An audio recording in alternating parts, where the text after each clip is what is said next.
Hello and welcome back to the channel, Say What's Real TV. Here to give my top moments from this week's episode of BMF Season 2, Episode 6, Homecoming.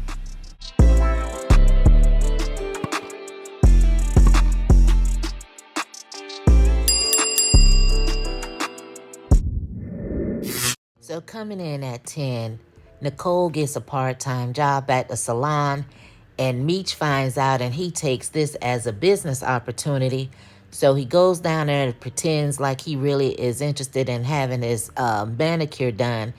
So he propositions the salon owner.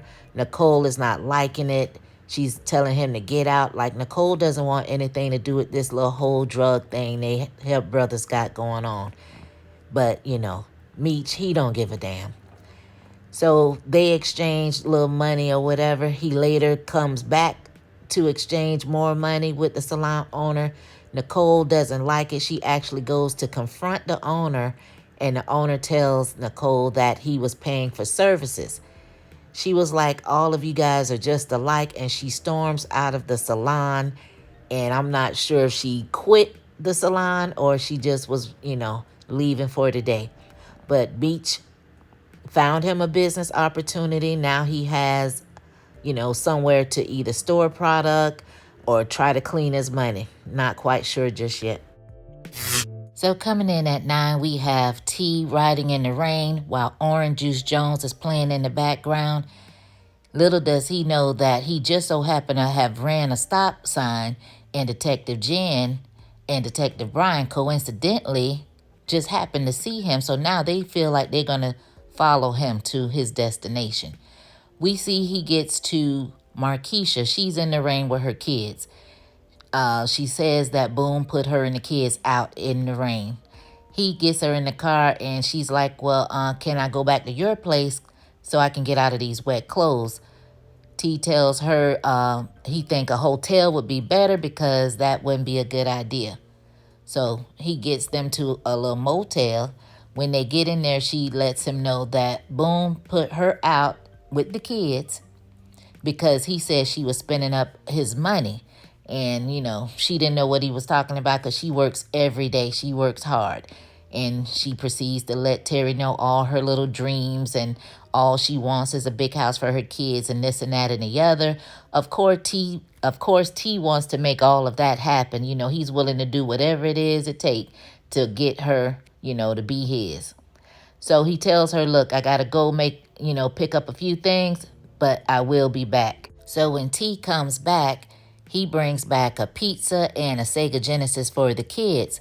And apparently they're already in the tub. So that's when Markeisha takes the opportunity to get her little groove on while the kids in the tub. So she turns the music up.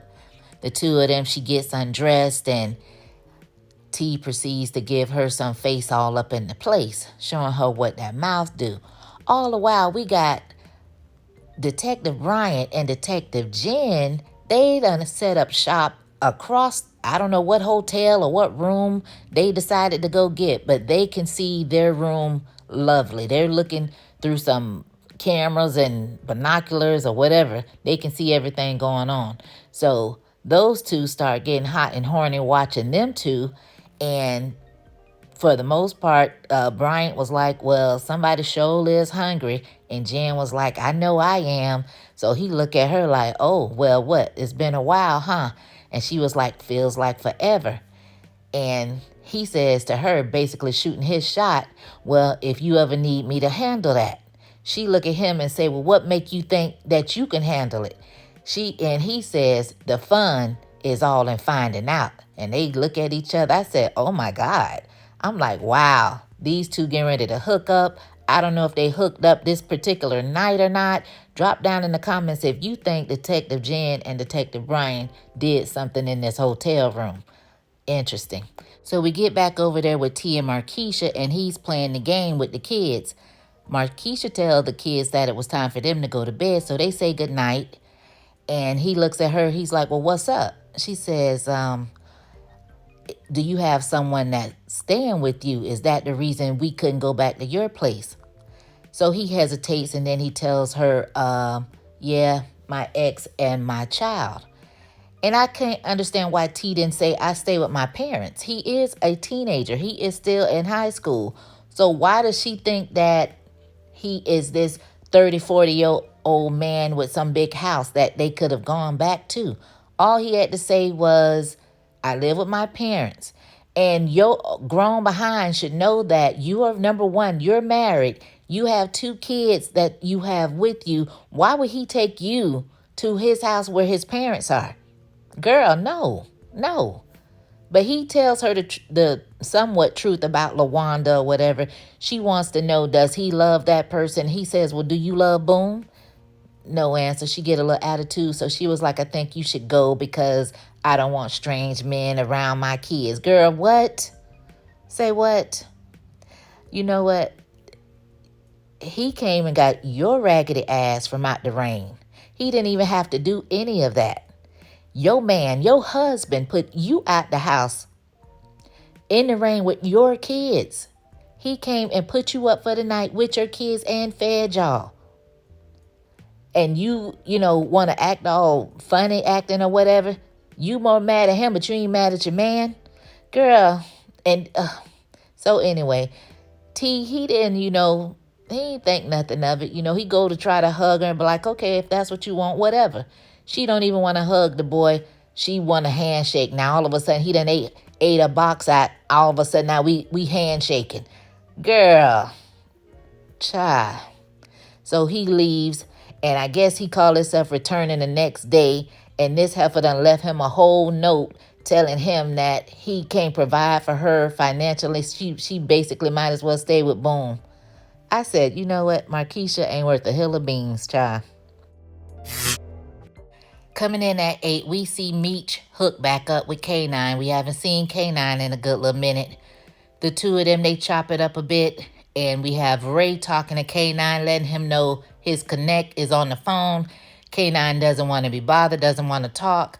Ray is shaking in his boots, scared, because apparently he tells Meech that Canine owes the connect $20 million. And Canine refuses to pay. Meech sees this as an opportunity, as always. He goes back to his brother T and lets T know what time it is and what his plans are and what he's thinking. And basically he wants to go behind Canine's back to get to Cena and try to get, connected that way. T basically is not here for it, but we'll see how this all plays out. Sounds a bit dangerous to me, but hey, it is what it is. Coming in at 7, we got Lamar. He done went and found him a dog, a pit bull.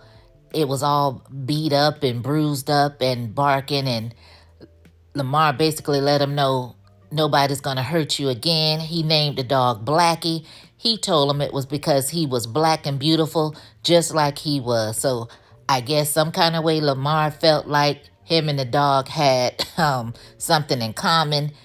Out comes the owner of the dog and told Lamar to give him his dog back. Lamar was like, or else what? The two of them, they get into this whole big fight. Lamar basically beat him down to a pulp and basically Mike Tyson'd him and looked like what bit his ear off and spit it back up in his face. I'm like, Lamar is crazy as hell. He then takes the dog back to Alvin's house, and I could not stop laughing at Alvin when he first saw the dog. Oh, fuck is this? Alvin, meet my new dog, Blackie. Why would you give him food to a motherfucking mutt? Watch your mouth, man. He can hear you. I don't give a fuck about this ugly ass goddamn dog. Nigga, fuck you. Apologize. I wish to fuck. Nigga, apologize to Blackie right here, right now, or I swear to God, man, I'll beat your ass and feed you to him. I'm sorry, Blackie. So after everything Alvin has done for Lamar, Lamar basically don't give a damn about that. It's all about him and Blackie.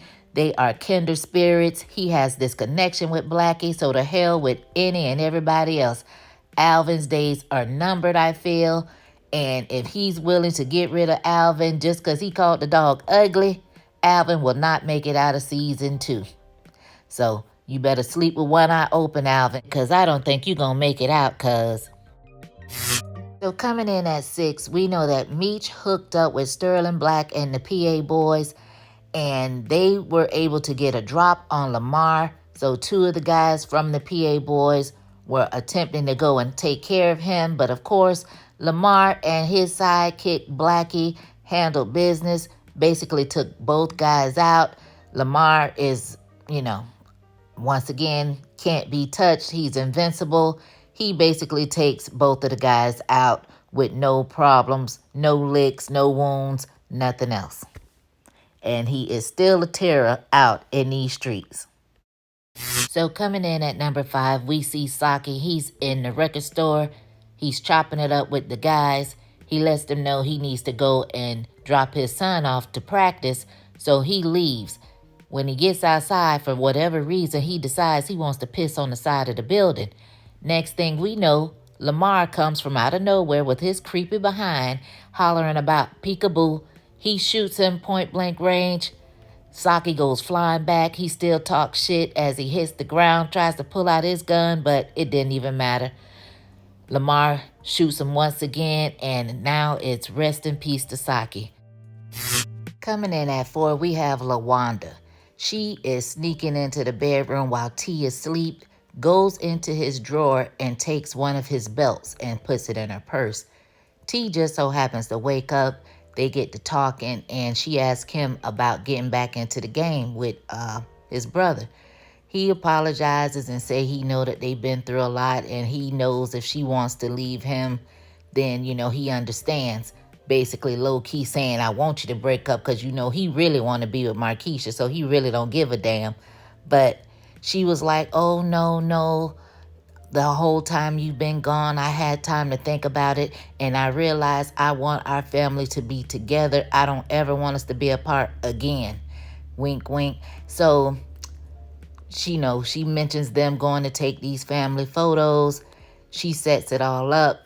They get ready to go take the photos. T, he can't find his belt because we know that the belt, she has the belt. I guess he is one belt he loves to death.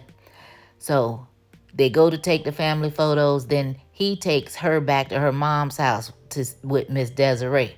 They get in there. T doesn't stay at all. He says, hey, and he says, bye. The mom, Miss Desiree, she's like, he never sticks around. What's up with you? Are you sure you want to be with him? What's your heart telling you? Because, I didn't raise no fool. And Wanda standing up there like, I don't know. The mom, Miss Desiree, says, well, you know what you got to do. LaWanda, she goes in her room, brings out this black duffel bag, and she proceeds to gather up all the stuff she's collected that belongs to T. She has the belt she took. She has his brush, his coat he just left and took off. She has his chain, all these things. Probably going to put the family photo with it. So the mom was like, oh, that's what I'm talking about. So I don't know if they're on their way to the root doctor or what. Now, earlier on, when Detective Jen and Bryant were still in the hotel getting ready to leave, Detective Jen did mention something about since he was stepping out on his girl, that maybe they can use that to their advantage. So I don't know if some kind of way she got to LaWanda. I pretty much doubt it. I'm going to go more with the whole root doctor thing, but we'll see what happens. So coming in at 3, we got Charles and Lucille. Charles, he seems to be in better spirits. Of course, we know why. And he lets Lucille know he wants to take her out to her favorite restaurant. Put on your best dress. He's going to put on his best clothes. So they get to the restaurant and they're enjoying each other. Lucille is happy. She says she's glad that they're able to do that. And he said, just like he always promised her, bringing her to her little favorite restaurant. So Lucille then tells Charles that she confronted Sister Rowley because she thought that the 2 of them were cheating. Charles almost had a heart attack and choked on his food. And he said, what makes you think that? So she says that the dirty magazines, just had her head all messed up. She says that she knows that he is a faithful husband and, he wants the best for his family. So he told her, he's proud of her and, she's a good mother and this and that and the other. And the two of them start flirting with each other and talking about she got a migraine and he said he got something to take care of that. And I'm like, child, whatever, Charles, whatever. So it was cute for Lucille's sake, but, anyway. So, I thought maybe Charles was, going to do the right thing. So Charles, we see, he goes to Mabel's house. Why is Charles at Mabel's house, y'all? Just why is Charles at Mabel's house? He goes over there because I guess he felt guilty as hell. And he wanted to so-called let Mabel know, look, we can't do this anymore. I don't know how many times they've done it since that little 1-2 pump they had. I don't know how much time has passed. But she was like, whatever it is you want to do, it's up to you. He acts like he wants to leave. He doesn't even look her in the face. The lady, she drops her little robe, all the little things showing. She brushes all up against Charles, and I guess Charles probably had a little wet spot in the front because, child, he just caved in. Just caved all the way in. Next thing you know, they kissing and they on the sofa, and Charles is putting it down this time. It wasn't 1-2 pumps. He was putting it down. Once again, being the dirty dog that he is. Coming in at number 2, we got B. Mickey having a nightmare about Kato being pregnant, carrying his seed, and then being shot. He wakes up and Meech is knocking at the door. So he comes in. He's like, when did y'all get back? He's like, last night. And Meech is over there because he want to know what's up with the plug. What's up with the medical grade person that he was supposed to be hooked up with. And B. Mickey was like, he ain't messing with it. He decided not to mess with it. So he was like, well, what's up? B. Mick don't say anything. And he looked at him like, well, what is this about, Kato? And I told you to forget about that rat bitch. And B. Mick was like, that rat bitch was carrying my seed. She was pregnant. So Meech, he apologized. He lets him know he's sorry to hear that or whatever. He said basically he just came over there to let him know that they hooked up with Ty in Atlanta, so it won't be no more drought. So B. Mick, he's still in his feelings, talking about, what do you mean we, like as in you and Terry? Like, he's still mad that he got bumped out of the number 2 spot. So Meech is like, you still harping on all that? And B. Mick was like, I was trying to hold all this down for us, and I don't have no call, no message.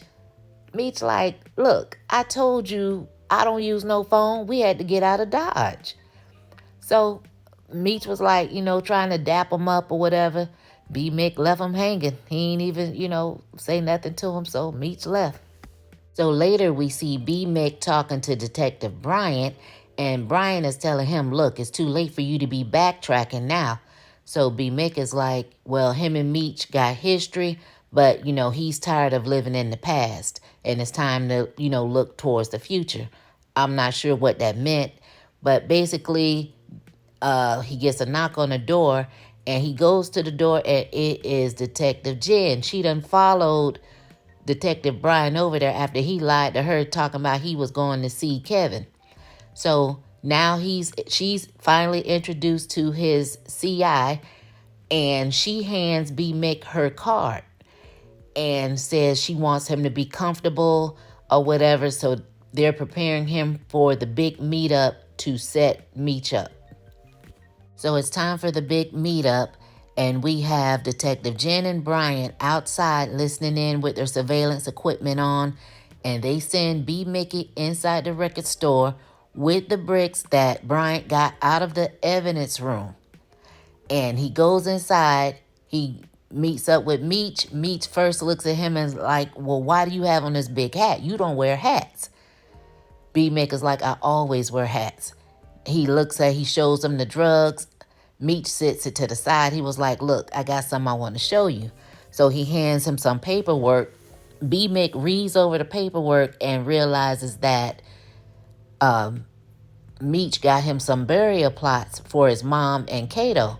And Meech tells him, look, I can get one for you if you want. Basically, B. Mick was like, what kind of morbid crap you on. He was like, I just want to show you how much I appreciate you for everything. He also tells him that they expanded again, and now he can run his own territory and be his own boss.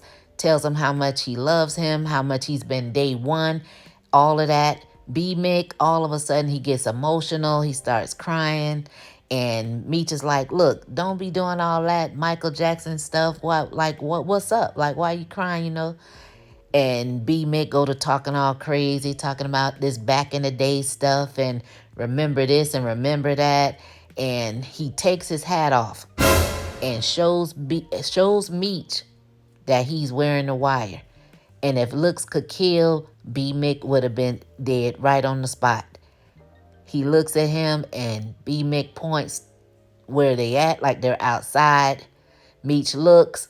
He keeps talking the same way he was talking before he took the hat off. Meech was like Jerry Curl juice and something and put his hood on, grabbed the drugs and jetted out the back and up out the back window. B-Mick had to decide what he wanted to do, and he decided he was going to follow behind Meech in the same way, went out the window. They get out there and he tells Meech, I'm sorry, dog. I didn't have a choice. Meech turned to him and said, there's always a choice, and F you.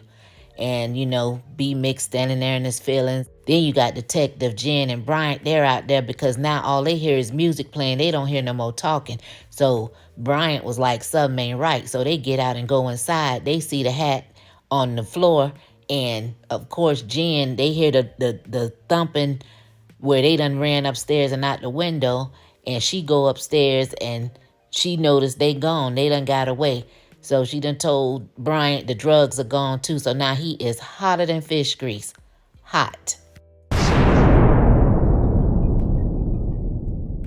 So coming in at number 1 for my top moment for this week's episode, I have B-Mickey going to see his mom. He tells her to wake up and that he loves her.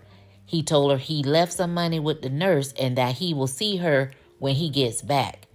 He leaves and goes outside, and instead of him checking his surroundings, looking around, making sure nothing is going on and hurry up and getting to where he needs to be, he decides he wants to light a blunt. And as he's doing that, someone comes and put a bag over his head, and you hear this scuffling going on, and basically B-Mickey is kidnapped. And the episode ends there. So who do you guys think kidnapped B-Mickey? What is LaWanda gonna do with all of T's belongings? Leave your thoughts, comments, and theories down below. And as always, thank you guys for watching. Thanks for listening, and I'll catch you guys on the next one. Peace.